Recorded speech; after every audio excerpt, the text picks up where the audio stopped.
नमस्कार, news portal to dream पर आपका स्वागत है। दक्षिण बिहार का औरंगाबाद इन दिनों पुलिस मुख्यालय के निशाने पर है।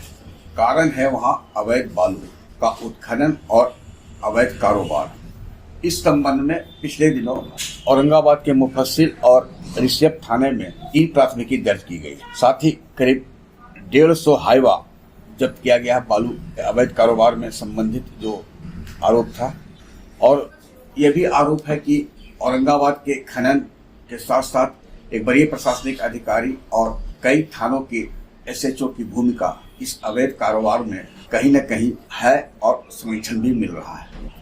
मुफस्सिल थाना अंतर्गत रायपुरा गांव में जहां की भारी मात्रा में बालू डंप किया हुआ मिला था, उससे संबंधित प्राथमिकी भी दर्ज है। डीजीपी विनय कुमार के संज्ञान में यह मामला आया भी था और उन्होंने इस संबंध में एसपी औरंगाबाद से पूछा भी था। डीजीपी विनय कुमार ने बताया कि खनन विभाग के द्वारा जांच की गई और रिपोर्ट दी गई कि हाँ, ये बात सही है कि वहाँ अवैध खनन हुआ है और डंप भी किया गया है, लेकिन मामले को रफा दफा करने का प्रयास किया गया है। डीजीपी विनय कुमार ने इस मामले को गंभीरता से लिया और संबंधित खनन महकमे के जो वरिष्ठ प्रशासनिक अधिकारी थे उनके संज्ञान में मामला लाया गया, जिसके बाद खनन पदाधिकारी को मजबूरन फिर प्राथमिकी दर्ज करानी पड़ी।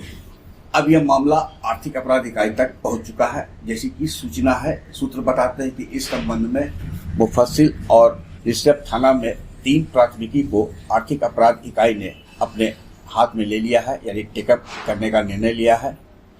इस संबंध में पुलिस महानिदेशक का भी निर्देश है और जो सूत्र बताते हैं उसके अनुसार नैयर हसनैन खां, जो कि एडीजी आर्थिक अपराध इकाई है, के स्तर से एक वरिष्ठ पुलिस पदाधिकारी यानी संभवतः एडिशनल एसपी रैंक के अधिकारी है, उन्हें औरंगाबाद जाने को कहा गया है और 3 केस जो कि रिसियप और मुफस्सिल थाना में दर्ज है, तो संबंधित सभी दस्तावेज को टेकअप करने का निर्देश दिया गया है। यह तय है कि आर्थिक अपराध इकाई की जो कार्रवाई ये सूत्र बताते हैं वह हुई तो एक औरंगाबाद के एक एसडीओ सहित कई थानेदार और खनन विभाग के अधिकारी आर्थिक अपराध इकाई से लेकर कोर्ट कचहरी का चक्कर लगाते नजर आएंगे, यह भी तय है।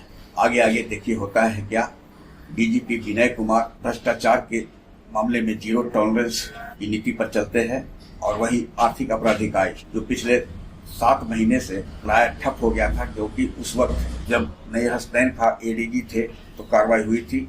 उसके बाद वे सेंट्रल प्रतिनियुक्ति पर एसएसबी चले गए थे और फिर करीब 6.5 महीने तक कमान ADG special branch Sunil Kumar के हाथ में थी। ईओयू की स्थिति यह हो गई थी कि पहचान करीब लुप्त होने लगी थी, क्योंकि कार्रवाई ही नहीं हो रही थी। अब पिछले महीने ईओयू में नैयर हसनैन खां की पुनः वापसी हुई है। केंद्रीय प्रतिनियुक्ति के लौटने के बाद राज्य सरकार ने उन्हें अहम जिम्मेवारी सौंपी है भ्रष्टाचार के खिलाफ लड़ाई लड़ने के लिए। और जो सूत्र बताते हैं उसके अनुसार बुधवार यानी 16 अप्रैल की तारीख औरंगाबाद पुलिस के लिए शुभ संकेत नहीं है, यह तय है। और कई नपेंगे प्रशासनिक और पुलिस अधिकारी, यह भी तय है।